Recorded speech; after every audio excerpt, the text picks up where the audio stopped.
haven't seen the last of Bigger Keeper either because they have sailed down into the lower bracket, but hopefully we'll see them fighting back in round number 2 of the LB. But right now we need to move on to the UB round 2 because we have got the wonderful G2. They're going to be going up against NIP. So let's find out what our lovely G2 duo of m0NESY and jks had to say yesterday when I had a little natter with them. My plan is for him to carry me because I'm new to this and I haven't played much at all. So Ilya's the experienced one, and I think if Ilya plays good, I think we have a good chance of at least going a little bit far, but yeah. I think you just need to shoot better, right? So like if you shoot better, you win.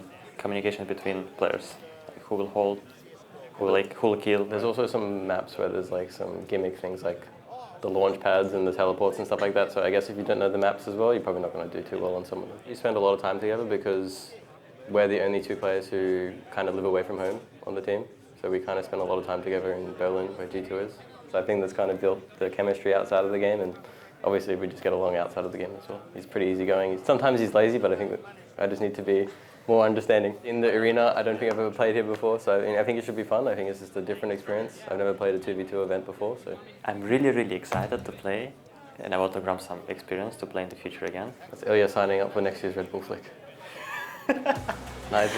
I'll tell you a little bit of a secret about Ilya. It was a couple of years ago that he actually tried to qualify for the finals of Red Bull Flick number 2. He didn't get through. No. That kind of surprises me though, Coach DP. I mean, he is one of the stars of CS right now, potentially one of the best players in the world in the future. And yet he couldn't make it through. It's obviously a unique skill set you need to make it to this stage. I mean, he said it pretty well, actually. Maybe that's where his mistake was. Who shoots better gets the win. Well, that's not really how you win Red Bull Flick. I mean, you have to shoot good, and you saw Magix and Wonderful doing that, but there's so much more to it, and hopefully he's gotten a bit of a more grasp on the tactical aspect of these maps. Unfortunately, we haven't actually seen much of jks and m0NESY play on the same team together because jks only joined in August after the player break. Unfortunately, they didn't make the Rio Major. I don't want to talk too much about that because I don't want to bring anyone down right now, and I know that G2 are going to be on the way up because that's the only direction they can go in. But I didn't really see these two maybe having much of a chemistry. I just wouldn't have put the 2 of them together, and yet when I was in the room with them yesterday, Jacob, I was like, of course, it makes total sense. Yeah, does it? Maybe jks is a very, calmed, down-to-earth guy. He's from Australia. You know firsthand how they act over there. It's a good, synergy, I think, because m0NESY will be this aggressor on the server as well. He'll be the guy running around doing all the dirty stuff, whereas I think jks will be the guy holding back a little bit and being the father of the relationship. And you could see that in this interview as well. Sometimes jks just have to accept that m0NESY is a little bit lazy, and I guess it's the same thing with kids. You and I have been there, right? Yeah. It does sound a little bit like jks has been doing most of the washing up in their apartment in Berlin. They do go for nice walks together. They've got clearly a companionship.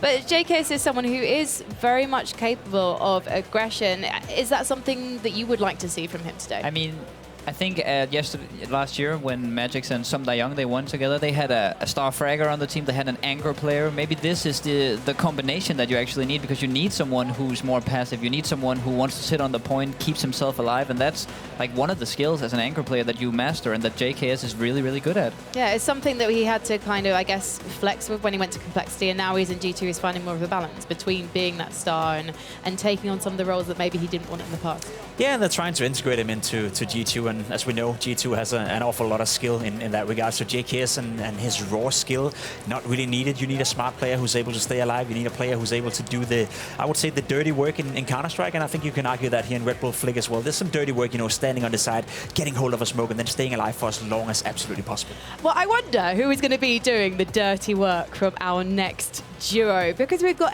Tag from NIP, and then we've got Calc, the COO. Let's hear what they had to say. We try and put Patrick in as many situations where he has to shoot the people and I don't, and then I do other stuff. That's the strategy in general. I offer moral support for him also. I say nice when he shoots people and stuff. So but I do a lot of stuff. We've had a really good successful streak on Face It. I think we're on a total 0-11 loss streak. And this is against all the really try-hard pros though, not like amateurs, I would say. So I think going against the pros will be obviously no issue for us. I do play occasionally still with the guys, and with Patrick a lot. We play for fun a lot, but I don't know, it seemed like a fun event, and we were here in Denmark, and why not? And yeah, let's have some fun with it. We're probably the underdogs in a lot of these matchups, but do we believe we can win against any of them? Yes, we do. Obviously. Need to believe. Obviously, they believe they can win. What would you say, Jacob? Can they win? I know Calc, and I've seen him play, and no. Coach, you got any kind of words, or you just on Jacob's side? Yeah, I'm on Jacob's side. I think it's very nice that they know the roles, and of course the communication seems to be clear that you could do this and I do this. I just think one fragger might be a little bit, you know, underwhelming for the opponent. It wasn't really clear to me what Calc's role is, apart from saying nice. The thing is, we're talking about an anchor role, you know, as being a guy who holds the side and does a good job for the team. I feel like more Calc would be the anchor, you know, who just drags down S-Attack from the start to finish. So the less of an anchor he can be, the more weight I guess he can lose throughout the tournament will be better for Calc. I mean, this is a man who was a pro player, but we're going back to 1.6. He retired in 2006. I think this guy was born back then, to be honest. So it's been a while. Yeah, you should be respecting your elders. Yeah. Poor Calc getting a bashing. I can't wait to see him take to the stage and prove us all wrong. I genuinely hope he does, because I'd really enjoy it. I'd really enjoy the look on your face, Jacob, because I saw the look on your face when he said on screen that he does all the other roles apart from actually shooting people. It's always nice to have someone, you know, on your team who's a yes man, who says nice, who drops guns for you. But in Red Bull Flick, it's not really about dropping guns for your teammates. It's about, you know, contributing just a little bit. And I think that's where Calc is going to struggle a little bit, you know, in the contributing part. And to be fair, in S-Attack, he has got a teammate who can do anything.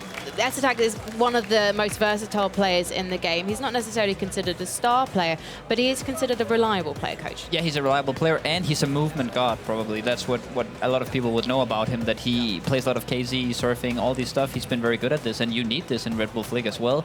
If he can do the fragging, there's a world where they can beat these two guys, but Calc might need to get maybe 15 kills or something like that before it's even possible. Well, I'd like to be in that world because, again, the look on Jacob's face would be absolutely priceless. So let's introduce our two duos taking to the Flick server very soon. We have got G2, it's m0NESY and jks. And in the competitor side of things, they're getting ready to warm up as they watch their rivals try and work out how the hell to get on the stage. That's it. You get there in the end, boys, jks and m0NESY. It is their opponents. It's NIP, Calc and S-Attack. The Danish duo representing Sweden's sweethearts on the server today. They could impress us very much. And I, for one, I'm living to see it. So they're going to just get warmed up in the server. S-Attack, he's going to be practicing that movement that you mentioned, Coach.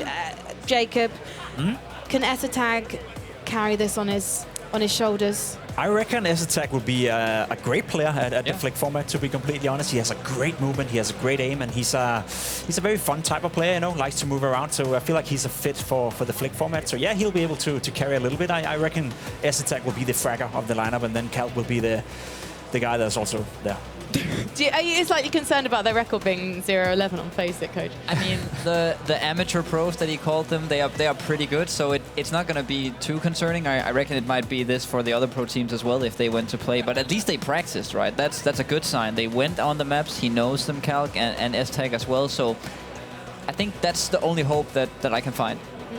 I do really, while we've got a little bit of time, want to talk about the Danish duo who qualified as one of the 27 amateur duos. Unfortunately, they made it to the top 8, but they didn't quite make it through to the final moment. Yeah, they lost out. Actually, they came third in the 8-round robin group, so they were just one map away, 2 points. It was incredibly close. They lost out, but they did 300 scrims before they came here today. So that's how much you need to do to be in the top 3 of the amateur players. So yeah, I guess the amateurs are looking to give competition to the pros. Do you think any of the players who have qualified for Red Bull Flick maybe have a future in 5v5 pro teams? For sure, I know all the players, also play 5v5, or at least the vast majority of them, and there's certain, skill sets you can take from the Flick format and put into 5v5. Obviously, it's not the same thing, but we saw last year, Lounge, a player that is now doing well in Sprout, one of the upcoming talents, a very highly rated talent, I would say. He was also participating in the Flick format, so definitely, if you are grinding, if you're playing a lot, you'll definitely take something away from the Flick format, which you potentially could put into the 5v5. Well, Jacob, I know that you're desperate to make it onto Astralis one day. Why don't you start competing in Red Bull Flick? They called me too expensive. Astralis in a Red Bull Flick, dude. It's an amateur tournament, Jacob. You got to do it for the love, for the